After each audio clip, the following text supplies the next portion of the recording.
اب آپ ذرا غور کیجئے کہ رب نے فرمایا والتین والزیتون وطور سینین وہذا البلد الامین. اچھا اس میں آپ غور کریں گے نا تو رب کریم نے اپنے دو اولو العزم ترین رسولوں کی نسبت سے جگہوں کی بات کی ہے. سبحان اللہ سبحان اللہ. سجاد سنیے گا، یہ نسبت جو ہے نا یہ ترک کرنے والی چیز نہیں ہے. نسبت اتنی اعلیٰ اور اتنی عرفہ چیز ہے کہ جو ایک حقیر چیز کو اعلیٰ بنا دیتی ہے. سبحان اللہ. اب آپ سے میں ایک سوال کرتا ہوں، مجھے بتائیے کہ کعبے میں جو پتھر لگے ہوئے ہیں وہ پتھر جنت سے آئے ہیں؟ نہیں، سوائے حجر اسود کے سارے مقامی پتھر ہیں. ٹھیک ہے، اور مقامی پتھر اگر پڑے ہوئے ہوں تو کوئی ان کی تکریم کرے گا؟ بلکہ ہم جوتے بھی صاف کر لیتے ہیں اس پہ رگڑ کے، اس لیے کہ ہم اسے اس قابل بھی نہیں سمجھتے. اور وہ رگڑتے کیوں ہیں؟ اس لیے کہ ہم اسے حقیر سمجھ کے اپنے پاؤں اس پر رگڑ کے اپنے جوتوں کے ساتھ لگی ہوئی آلائش جو ہے اس کو دور کرتے ہیں. لیکن اسی پہاڑ کا، اسی رنگ کا، اسی جنس کا، اسی نوعیت کا، اسی کیمیکل اگر اس کی انالیسس کرائیں تو بالکل ہی ایک، لیکن پتھر وہاں سے اٹھا کر کے کعبے میں لگا دیا جائے تو پھر وہ پتھر نہیں رہتا، کعبہ بن جاتا.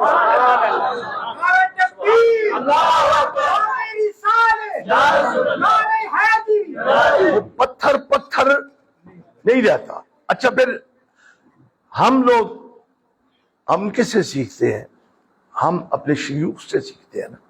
اور اگر ہمارے شیوخ کو دیکھو تو ان کا سلسلہ صحابہ کرام اور اہل بیت اطہار تک جاتا ہے. ٹھیک ہے، اب اسی نسبت کی ایک بات میرے آقا، میرے رہنما، میرے پیشوا، میرے امام جناب سیدنا فاروق اعظم رضی اللہ تعالی عنہ نے بھی بتایا.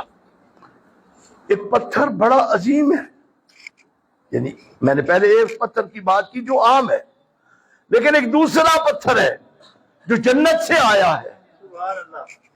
اور وہ پتھر خوبصورت بھی ہے اور اس پتھر کی عظمتیں بھی بڑی کہ رب نے بطور خاص اسے جنت سے بھیجا. اب وہ عظیم پتھر کعبے میں نصب ہوا اور اس پتھر کے سامنے آ کے فاروق اعظم کھڑا ہوا، تلوار نکالی اور کہا اے پتھر تو پتھر ہے، نہ فائدہ دے سکتا ہے نہ نقصان، نہ نفع دے سکتا ہے نہ نقصان. پتھر ہے، تو کچھ بھی نہیں کر سکتا، نہ کچھ دے سکتا ہے. میں تجھے کیوں چوموں؟ پر میں نے دیکھا ہے میرے محبوب نے تمہیں چوما ہے، میں دیوانہ وار تمہیں چومتا ہوں. یہ کیا؟ یہ نسبت ہے. یہ نسبت ہے جو ناقص کو کامل بنا دیتی ہے اور کامل کو اکمل بنا دیتی ہے.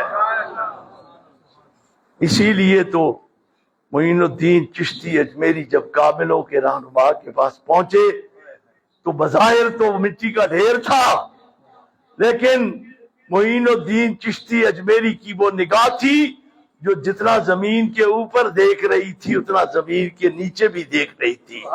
وہ نور معرفت جس آنکھ میں تھا، اس معرفت کے نور جس کا ذکر میرے مصطفیٰ نے کیا کہ مومن کی فراست سے ڈر، انہو ینظر بنور اللہ، وہ اللہ کے نور سے دیکھتا ہے.